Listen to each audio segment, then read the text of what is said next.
interested in the clothes that you wear, in the car that you drive.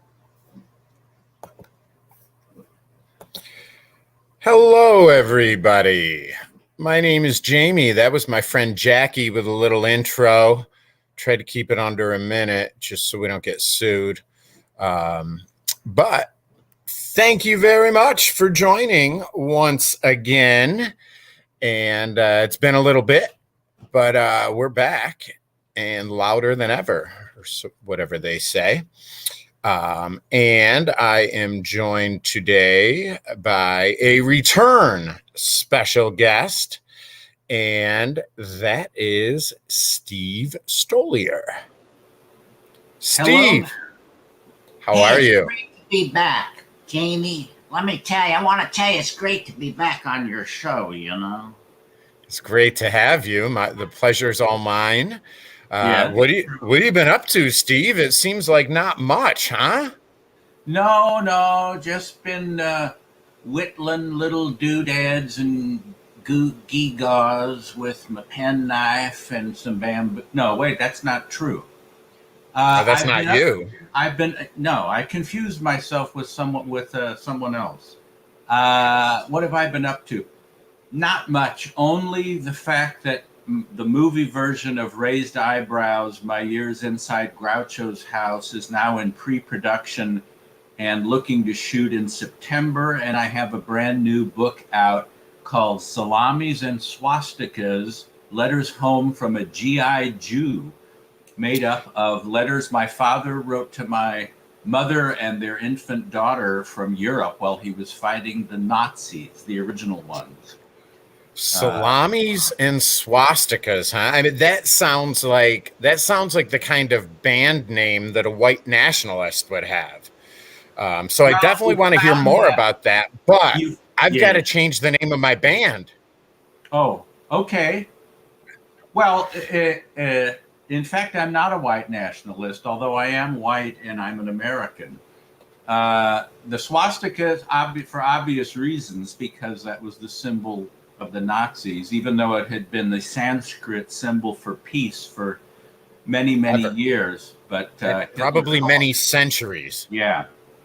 And the salamis was because as I started going through the letters, in and around his granular descriptions of what it was like to be a GI fighting the Nazis in North Africa and Italy and France and Germany, he's writing my mother about the craving he has for a Hebrew national salami, for a kosher salami. And the first ones she sent him rotted on the way there because they had to sit in a ship's hold from St. Louis to Europe in the summertime. And he was so excited to get the package, and then he'd open it up and said it smelled like an animal died. But he was craving it, and then he thought, I don't understand, but the Italian guy, Louis, his salami came in okay, but they have a different kind of salami than the kind that we... And right. In and around all of these adventures he has with a couple of dogs he adopted and bombed out villages and having to bury dead Nazis and all this stuff, in and around all of that, he's saying, if you can, please send another salami, because Sergeant Ellison and Joe Dines ate about half of the one you sent me, and they owe me now, but now I don't have enough, and pickles, kosher pickles, please. She sent him a tin of shrimp, and he said, thank you for the shrimp. I'm not going to open it till I get some cocktail sauce. So if you could send that. And I'm thinking, here you are in freezing weather and in mud and being strafed by the Luftwaffe. And you're saying, well, what's the point of opening up the shrimp if you can't turn it into a shrimp cocktail? Which is like, it sounds like something out of MASH that Elliot Gould and Donald Sutherland were doing in and around playing golf during the war. So, and there's also a lot of humor in it. There's, he'll give little thumbnail reviews of movies that they're shown over there. And one of them, he said, the movie tonight was nothing to write home about, so I won't. Which, like, how often do you get handed a cliche like that where it's true and so he was writing home about that. It was nothing to write home about. But it's all filtered through the prism of this basically a secular Jew. You know, he was not a religious guy. He didn't go to temple. He didn't observe the Sabbath and all that. But he found that kinship with fellow Jewish soldiers, and they would go to synagogues that were still standing. And then, of course, as more info on the Nazi atrocities came his way, his fury at the Nazis, which started at about a 10 to begin with, was off the charts. And he said, it's all I can do not to just shoot the next one I see in the head when they come in. And it just killed him that he and his unit were forced to stay in a stable in a town in Germany. And then after the surrender of the Nazis, they were coming back to the village and were welcomed home as heroes on horseback and with cheering villagers and with flowers and all this. And he's stuck having to sweep out a stable. And he said, I sometimes I forget who won this war. And is that because he was Jewish? Huh? Is that because he was Jewish, or? No, because he was an American. And it's like, here we are the victors, and here they are the conquered. They're being welcomed back like heroes. What's wrong with this picture? So, yeah, I mean, it's just a lot of fascinating, you know, getting to know some of the villagers and trying to get candy to the kids. And then the way it just tore him up to be separated from his wife and their baby daughter. And he would see young mothers pushing their babies in a stroller, and it would put a lump in his throat because he'd think about his daughter. Mm-hmm. And it came out nicely, and I'm pleased that people. I knew when I was reading it that this was going to be of interest to more than just our immediate family. It wasn't like home movies or something. Sure. And I would never have put myself through having to type up hundreds of letters totaling thousands of pages, handwritten and typewritten, single-spaced, just so I could begin to edit it down to something that was a reasonable length. I mean, it was easily the most challenging job of editing I've ever done, but it was very rewarding. And it really does take you with him through the deserts of Algeria and the bombed out Naples and the ruins of Germany after the Allied bombings. Mm-hmm. And then after the war in Europe is over, he's freaked out over, am I going to get sent to the Pacific? Sure. I didn't realize that in my naivete. I thought the guys that went west fought the Nazis, and when that was over, they came home. And the guys that fought the Japanese, and the guys that fought the Japanese came home. But no, it was like they were all waiting, and every other letter after the war was over in Europe was saying, I don't think they're going to be sending our unit to the Pacific. And then the next one would say, well, I may be eating coconuts after all. And then I may get a furlough home before the Pacific, and I don't know if I could handle saying goodbye to you again. I mean, heartbreaking stuff.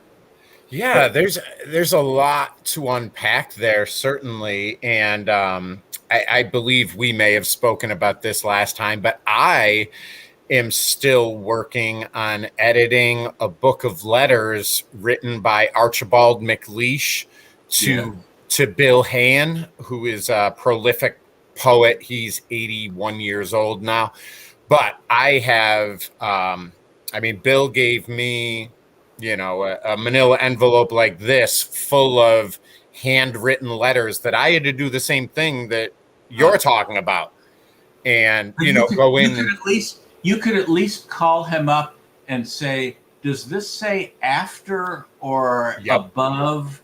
I couldn't do that. And my mom, when she would receive these, she would punch holes and then put the little white reinforcements over the holes so she could put them in binders, but that obliterated a word.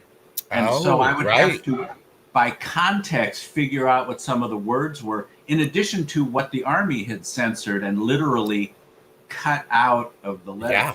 But anyway, yeah, you realize what a task, but what a rewarding task you're facing, having to process these and push them through your machine. Otherwise, no one is going to get this little treasure chest opened for them to look into and read about their correspondence. Yeah, and the other thing that jumped out at me contemporarily is, and obviously wartime is a different thing, and these letters that I'm working with are mid 70s to very early 80s. But I It's mean, already 50 years ago. I know. And, I would say, I don't know what the cutoff is, but I'm going to guess, let's just say it's 30 years old. I feel pretty safe saying that anyone younger than 30 years old has probably handwritten and snail mailed fewer than 5 letters in their life. And obviously in wartime, that is a different necessity. But these are two folks who were stateside, who, had the means for a long distance phone call. But thankfully they didn't, because you'd never know. And, and I was interviewed. I did another podcast. I hope you don't feel I've been untrue to you. Yeah, we were going to get to that, Steve, but I guess you're going to blow your own spot here. I did another podcast with a fellow who was an Iraq war veteran from the Gulf War. Mm-hmm. And he said his war marked the official transition from writing letters home to emailing. Okay. So they were able to feel and see the difference between sitting there by candlelight or whatever. And it, of course, is a nearly lost art because of tweets and texts and emails that are, emails can be lengthy, but if you don't save them, and also you can't, my dad would draw little doodles of the villagers or little pictures for his, little Easter bunny or something like that to amuse their daughter. You lose the art of letter writing. So it was, there's a lot of nuance with men of letters with McLeish in hand. So.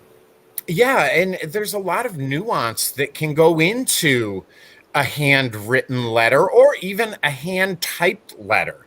Yeah. One of the things that struck me as I was working on this project is the difference between a typewriter and a computer. I mean, writing on a typewriter is still a physical act. It's almost like a piano, right? A hammer smashes a string, or... the hammer smashes the ribbon, which smashes into the paper. It's a force. I'm going to drop a name, but I correspond with Woody Allen, and it's actual letters. He writes them on the same Olympia portable manual typewriter he got in high school, and upon which he wrote his stand-up act and the first drafts of all his scripts and his New Yorker pieces. And I showed one of the letters to a friend of mine, and he said, "What software is this?" Mm-hmm. And I said, "Larry, it's a typewriter, because it's got like flying caps and clogged G's that need to be cleaned out. Yep. And if you make a mistake and you want to correct it, you go back and type XXXX through it. There wasn't even liftoff tape like on Selectric." And so sometimes Woody leaves the typo and just says, "Sorry about the typos." And sometimes he'll go back because he changed his mind about what he wanted. Or hand write over it. I've seen that too. Yeah, that. But no, with the typewriter, it is a different thing. And in Dad's letters, he talks about switching back because he was in the supply department. He was a sergeant in charge of, which gave me a all sorts of insight into the whole supply line thing that we now see with Ukraine and Russians and their tanks. Sure. Because you think of tanks as these literal war machines that can't be stopped, that devastate. But if they run out of gas halfway into the desert or something, they're just these big hunks of iron and steel. They're useless. So Yeah. anyway, being in supply, Dad was often filling out requisition slips, so he had access to a typewriter. But he talks about, the legibility of the handwriting, but also having time to work his thoughts out, and it's a different feeling at a typewriter than it is when you've just got the pen in your hand and you're writing. And then, as you say, the feeling, many of the letters of his say "all my love," and he'll triple underline all, and you just can't, hit underline, chick, chick, Right. chick, Yep. chick, or capitalize. But he could write in giant letters, "miss you," and you can't make them big. On a computer, you can go to font and change from 12 point. Right. You just look like an asshole. Well, I combat that naturally. Anyway, yeah, it is a foreign thing to people under 40, or I'm always losing track of the gap between people's awareness of things. And I've gotten past being shocked and saddened when someone doesn't know who Fred Astaire or Groucho Marx was.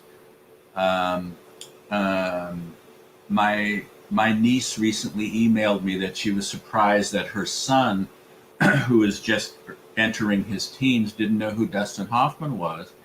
And I said, but why would he? What has Hoffman done in Evan's lifetime that would have stood besides out? be famous? We take these things for granted, that these are legends and they've won Oscars and all this. But if your frame of reference, when you talk to people and they say you love classic films, you got to dig deeper and find out if they're talking about Titanic or Star Wars or Pulp Fiction. Yeah. And, I don't want to become one of these kids today, they don't know. If it ain't in color, then it's too easy to slip into that. But I can understand with all of the different ways they can absorb media. Mm-hmm. When I was a kid, I just had to stay up late to see an old movie I wanted to see, and just will myself to remain coherent past Carson and past the Tomorrow Show into that Twilight Zone early morning hours. Now you can mention a movie and they'll go, oh, and they'll pull something out of their pocket and go, and start watching it. Yep. But the trade-off is, because there is so much content, as they call it, I guess, and so many ways to see it, even though it's easier to see an old movie from the 30s, they're less likely to, because it asks too much of them. The pace is slow, the references they don't get, and black and white, they don't quite, And it's so accessible that I know for me, it's real easy to be like, oh, you know what? It's right on my phone. I'm going to watch that later, or I'm going to watch that sometime, where, you're saying, even when it's inconvenient, you would stay up. How many people do you know who say, I TiVo'd the whole season of this show and I have to watch it, or I didn't watch it, but I TiVo'd it, but I got so much other stuff ahead of that, I don't know when I have to dump some stuff because I've TiVo'd too much stuff. Anyway. Yeah, absolutely. It's a different world for sure. And so that book sounds fascinating. A lot of what you said, I'm kind of a student of history. And, one of the things that jumped out that you had said was your father was a Jew kind of by name only, right? He wasn't practicing. He wouldn't have considered himself devout, but that wouldn't have mattered to the Nazis, right? I mean, it wouldn't have mattered. It wouldn't have mattered. He was as Jewish as Abraham. Right.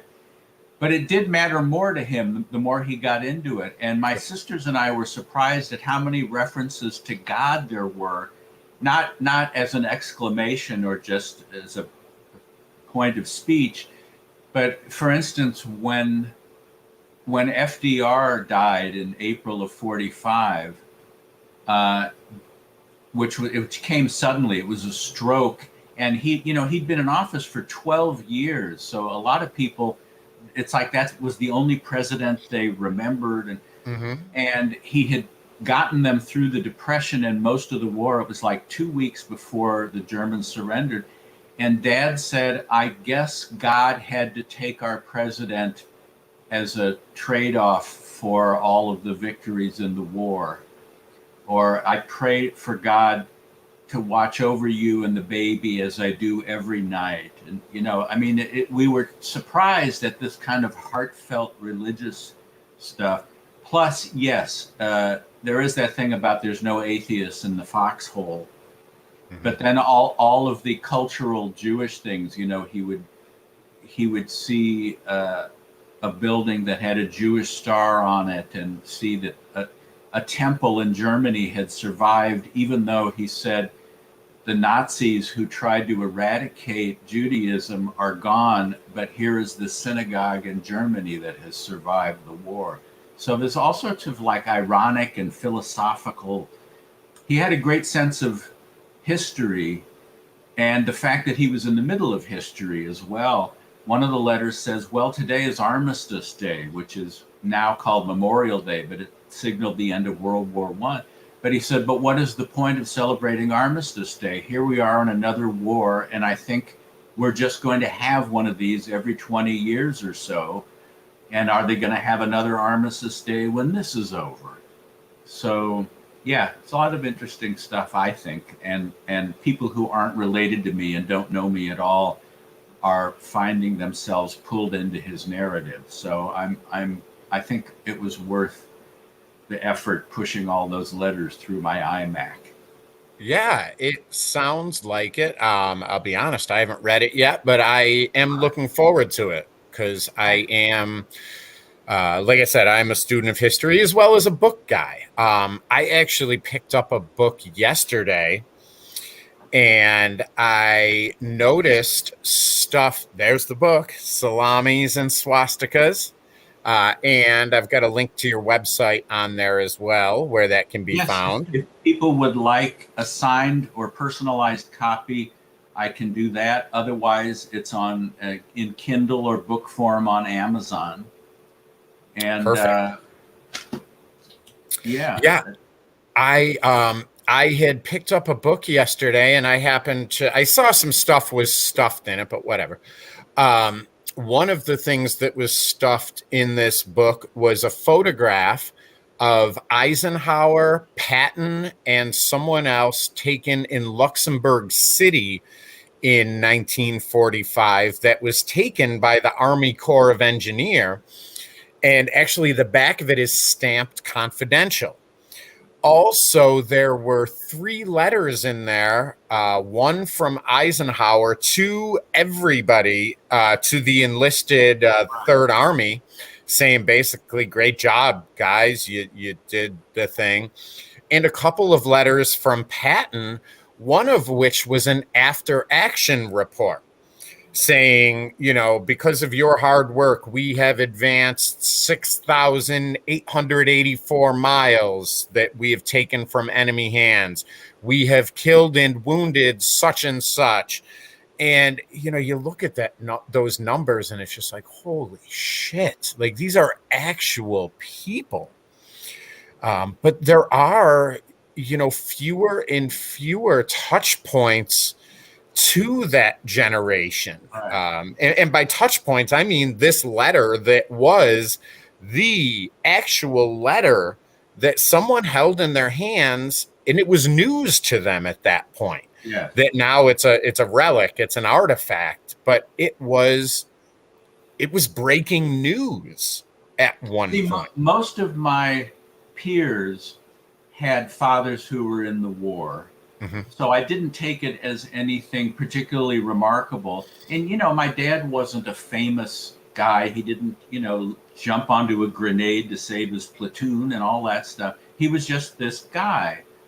But now, as most of the greatest generation has left or is leaving us, finally reading these letters, I realized sort of like when they'd find a diary from just any old Yank or Reb from the Civil War. I mean, so much of Ken Burns' Civil War documentary with those, dear Sarah, the colonel said today that we'll get more supplies for the fire. I hope so, because it's awful cold. And it brings it to life. And it doesn't matter that you've never heard of, Leroy Jenkins from Tennessee or something. Right. So that's how I viewed Dad's letters, as it doesn't matter that these aren't, this isn't Archibald MacLeish, but it has value as this time capsule, and that they're written intelligently and with feeling and with humor and philosophy. So you get the stats, you get the stuff about, well, it sounds like the Russians are going to be in Berlin before we are, and that's fine. And I hope they treat the Nazis the way they were treated at Leningrad.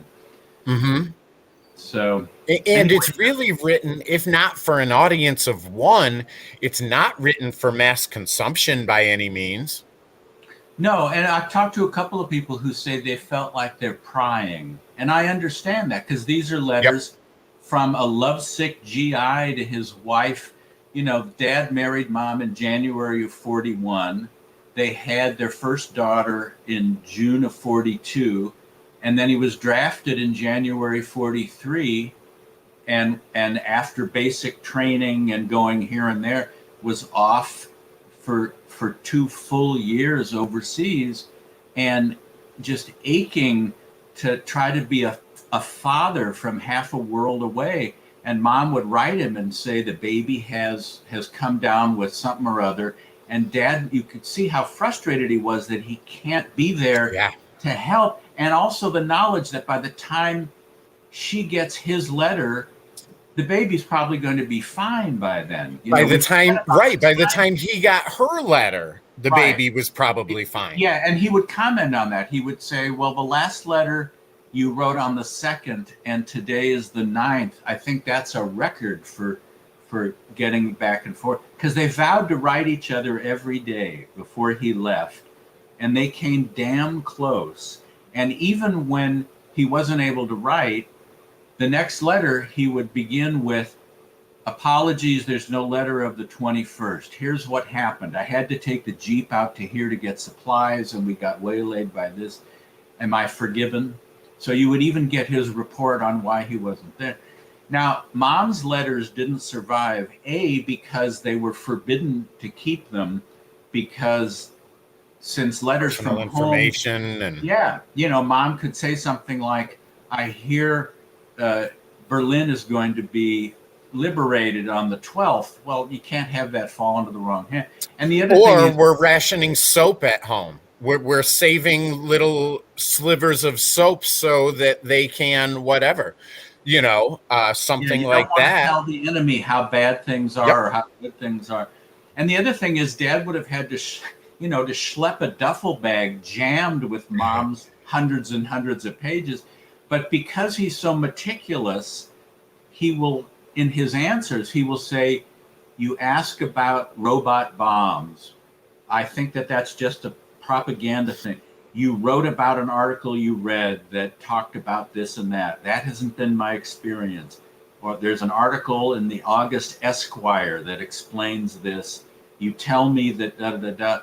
And so what she either asked him or told him. And she was always very concerned that he was going to get injured. And he would always be reassuring her he'll be fine. And then weeks later say, now that time has passed, I can tell you that back when I was in Italy, we heard this whoosh and a crash, and it was a bomb, but luckily it was a dud. So it's like, if I were Mom, I would never believe it when he would say, nothing has happened, I'm going to be fine, because in 3 weeks he's going to say, well, yes, there was a sub spotted when we were taking the troop ship from Italy to France. So anyway, it's a lot of stuff. Well, that is fascinating, Steve. Looking forward to checking that out. That is Swastikas and Salamis. No, don't give the swastikas top billing. Salami and swastika. Salamis and swastikas, letters home from a G.I. Jew. And there's my dad with his dog, Nancy, that upstaged a Bob Hope USO show. Dad took the dog everywhere, and he had great seats.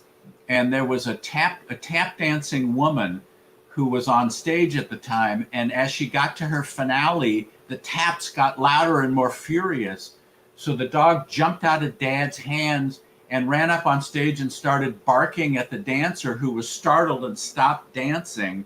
And then Dad went and grabbed the dog and brought her back. And then Hope walked out and said to my dad in front of all the audience, "Hey, you better hide that dog. If Crosby sees it, he's going to throw a saddle over it."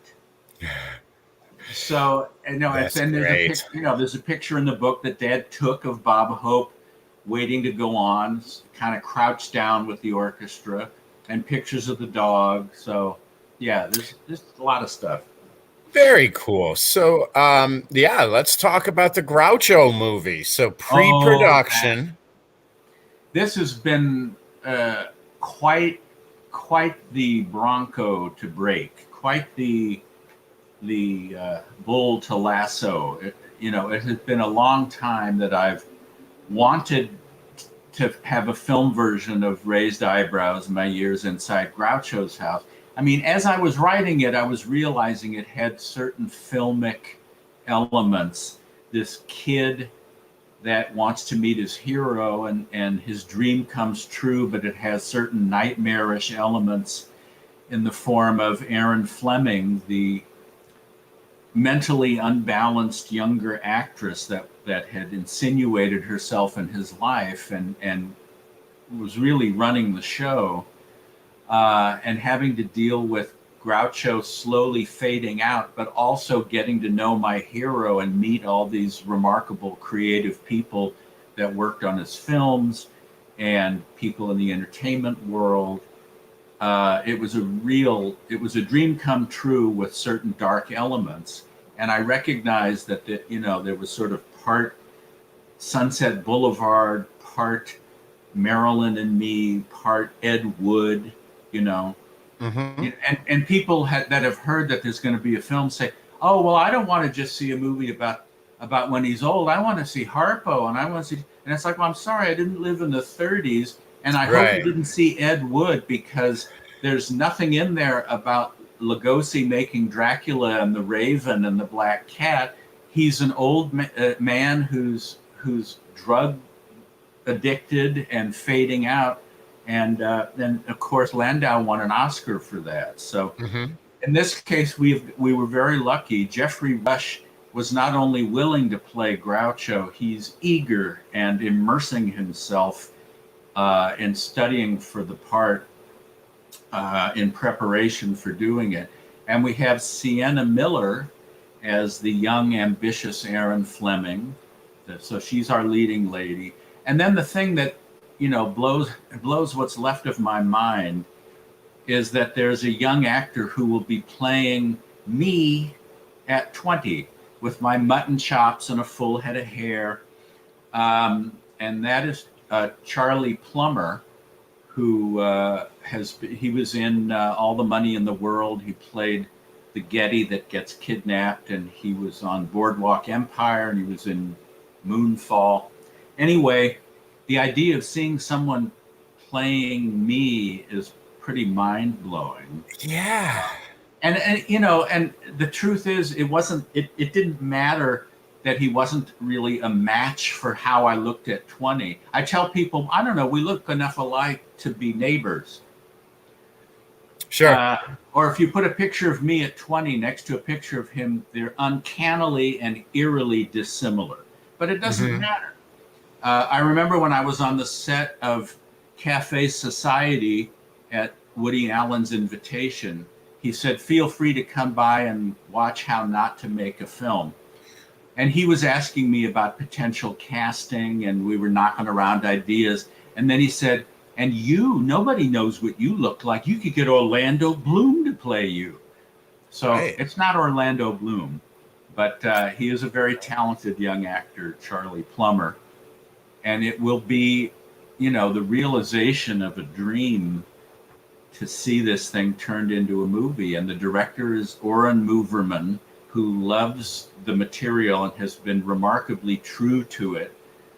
He hasn't seen it as, you hear about directors that say, well, we looked at the script and we just sort of thought of it as a launching point Sure. really as a scaffold, and it isn't. The movie, despite whatever revisions there've been and budgetary cuts, considerations, and scaling down, and it is still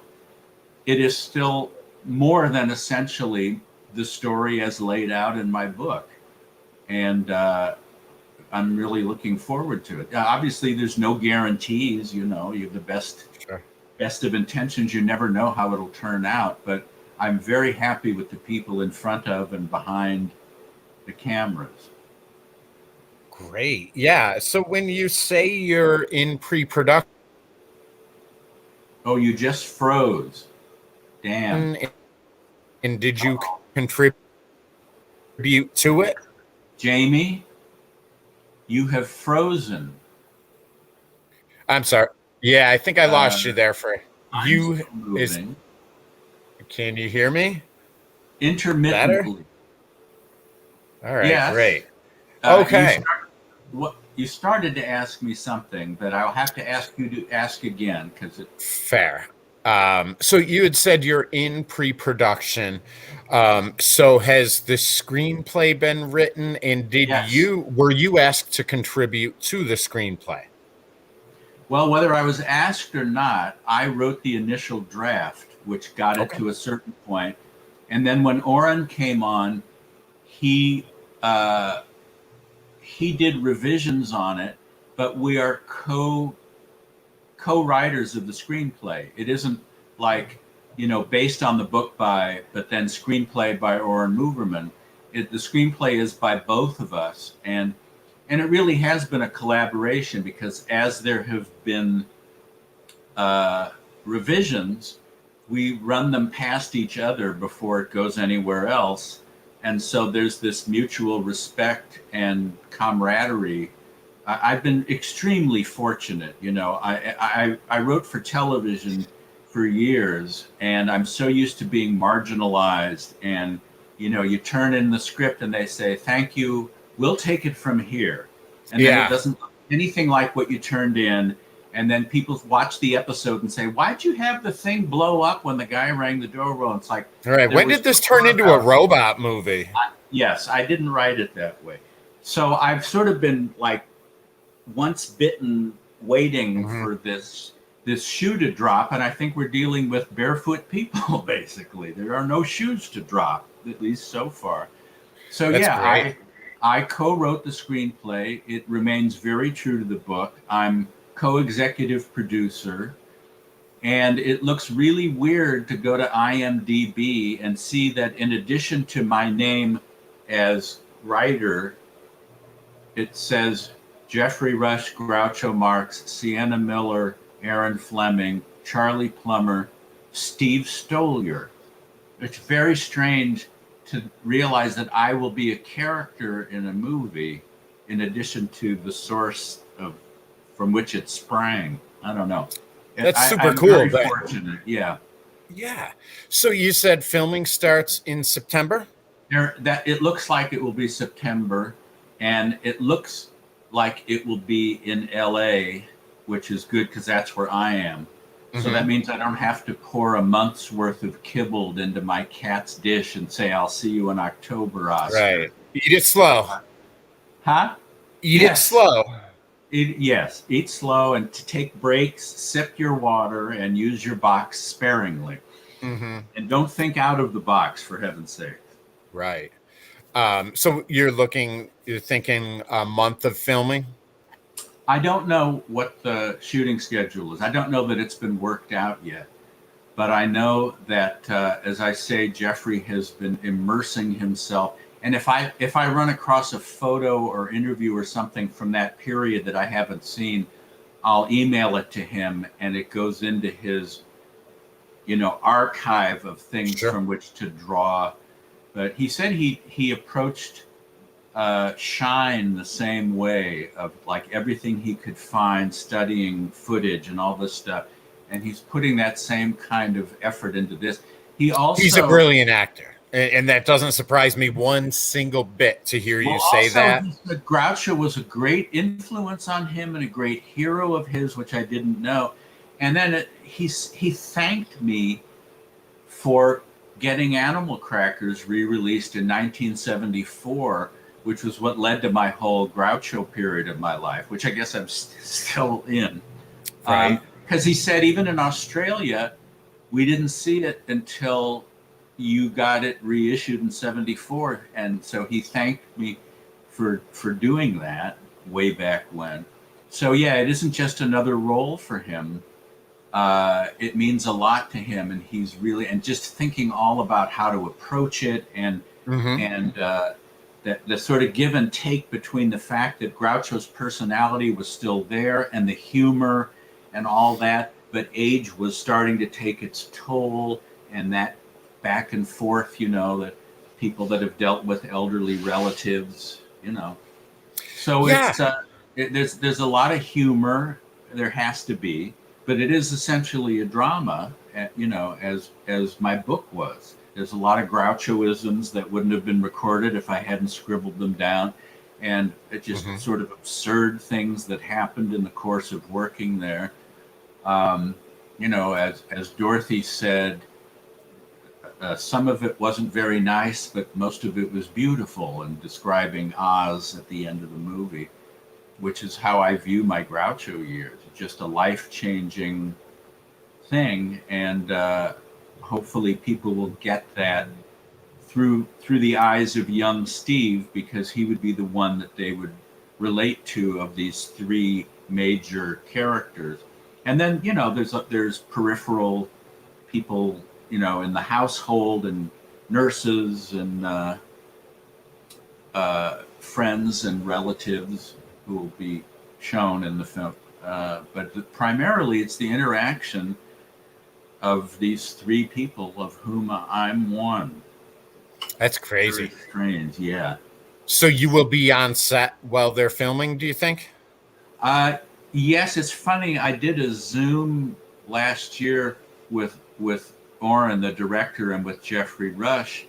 And as we were wrapping up, Jeffrey said, well, I look forward to continuing with our pleasant conversation on the set. And I said, I don't even know that I'm allowed on the set. And Oren said, what do you think? Again, I'm so used to hearing that the writer is marginalized. They're not, they don't want to, because understandably, because if I spent the whole time on the set going, well, that scene didn't take place in the dinette area. It was in the hallway. You've destroyed these, you've ruined the verisimilitude of my work. But having been in TV and understanding the collaborative and, the evolution of a film that's based on a book, I know, It's based on a real life instance. But it's not a documentary. Right. And you have to think, what is to the benefit of the film? That doesn't mean that I become this super heroic figure or have a romance with Aaron that didn't really happen or something like that. But within the confines of what happened, I remember going to a screening of Aaron Sorkin's movie about Steve Jobs at the Writers Guild, and he had gotten a lot of flack for that from people saying, you didn't show this was misleading, you didn't treat the other guy right, this happened before that happened. And Sorkin said something to the audience that night.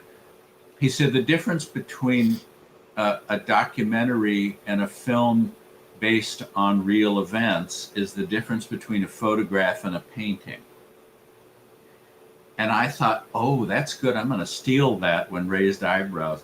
So I haven't done a good job of stealing it, because I always credit Aaron Sorkin with that. Excuse me. So just change it a little. Yes, that's right. I'll say the difference between a film and a documentary instead of a documentary and a film. But or a picture and a fresco. Yeah. And we'll leave San Francisco out of it. But it's true, I'll talk to people that will see a movie about something that's a pet subject of theirs, and they'll say, well, computers don't really work that way. Or they'll say, I don't watch a doctor's show because they had him intubated and you wouldn't intubate a guy unless there was evidence. And it's like, They seem real fun. the people, and they write angry letters saying that, in a real courtroom, you couldn't get away with running up to the judge and saying, it's true, I did it, I confess. But it plays well. Right. But other than that, we are remaining as true to the sequence of events and the people and what happened as we can, keeping in mind that it must function as a motion picture with a beginning, middle, and end. Right, and it still has to appeal to a broader audience as much as we're talking about Groucho Marx, who was a historical figure that everybody thinks they knew. You still have to appeal to that broader section of someone that could maybe pick him out of the lineup or maybe not, but also want to watch it for an hour and a half. Yes, and there will be clips throughout that either introduce or remind people about the Marx Brothers in their heyday, which will be actual clips from the films, the same way that Martin Landau was watching White Zombie with Ed Wood, and it was from the real film and not a recreation or a flashback. So there'll be pieces of that to give a sense of who it was. But it's true, you cannot take anything like that for granted. But I also wondered when Gods and Monsters came out, how many people were going, finally, a film on James Whale. Hollywood finally came to its senses, and yet it was wonderful. Yep, I agree. You can't figure out what, I'll also run into young people, in their 20s, genuinely young people. Right. And I'll mention Groucho and I'll say, you don't know who that is, and they'll be offended and say, of course I know who the Marx Brothers were. I love their movies. But that's the exception to the rule. Back when we had to wear masks to go to the grocery store, I had a fabric mask that had the Al Hirschfeld caricature of Groucho. It was a gift from Dick Cavett, to drop another name. He sent Holy shit, Steve. You get two. That's it. Just so you know. That's it. Well, Woody Allen is pretty good. Anyway, so I was at the store, and this, I would say, late middle-aged woman saw the mask, and she said, "Oh, I love your mask." And I said, "Thanks. Do you recognize it?" And she said, "Oh, it looks really familiar." And I said, it was a famous comedian. And she said, yes, of course. And then she did a perfect replication of Chaplin's dinner roll dance from the Gold Rush. And I thought, well, do you get half credit for knowing that it was an old comedian with a mustache, or do I turn around and push you into the frozen food section? Which way did you go with it? Yeah. So I, as I say, I don't say you should know who that is. Shame on you. I'm ready to explain to people, and let them know if they want to access it, some of their movies or the You Bet Your Life show or books, or not. But you can't take anything. You can't assume, or you'll make an ass of Uma Thurman or something like that. Yeah, and who knows, Steve? Maybe you will play. I don't want to say a small part, but the way you're name dropping, I don't want to blow up your ego anymore, but maybe you will play a small part in opening up some of these films to a whole new generation of audiences. That would be a wonderful side benefit. If that turns out to be the case, I'd heard about him and I wasn't sure. And then I saw this. And so I decided I wanted to take a look at Duck Soup or Animal Crackers. Yeah, that would be fine, but that's certainly a peripheral consideration. Sure. But that would be right. Nice. Obviously, your first goal is to be a millionaire. I get that, Steve. No, it isn't, and I've succeeded in not being a millionaire, so I'm quite pleased with myself. I had chances to option the material to other people, but I saw what they wanted to do, or was afraid of what they wanted to do, and said, no, thank you, but no. And people in the business said, you're an idiot. You never turn down an offer unless you have another one. because they were only looking at it financially. It's like, never say no unless someone else is offering you a job. But my priorities were different. It's like I get to trade my cow for one handful of magic beans, and if that doesn't grow into the stalk that I want it to, I'm SOL. So I'm glad I held out, and so far things are lining up. The ducks are lining up. Why a duck? And we'll just have to see. Yeah. Well, thank you very much, Steve, for the time again. Now that you're an A-lister, remember I'm an actor, and Gotta go now. Bye.